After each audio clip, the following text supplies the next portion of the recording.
Welcome to Samba Samba. Enjoy the video. You start by confirming basics fast. Charge the phone to at least 50% and connect with the original cable. This prevents mid-process power loss. You must back up user data now, using Samsung's Smart Switch or a DB backup to a PC because Re-partition erases partitions. Then, download the exact PIT file for your model, matching firmware and Odin version so you don't mismatch layouts. Once done, enable USB debugging and OEM unlock.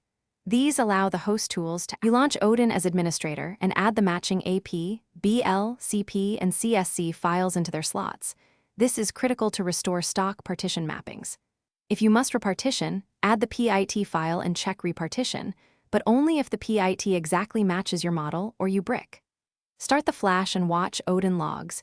You want continuous packet transfers and no 0x errors.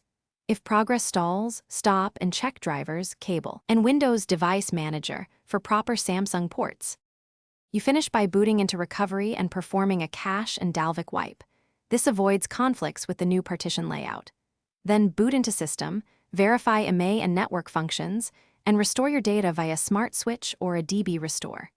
Make sure system OTA updates are disabled until stable. If the device falls into a boot loop or shows invalid IMEI, re-enter download mode and reflash the PIT plus full stock firmware. If that fails, use a different PIT from a verified source as your key troubleshooting step. Thanks for watching. Consider subscribing if we helped you.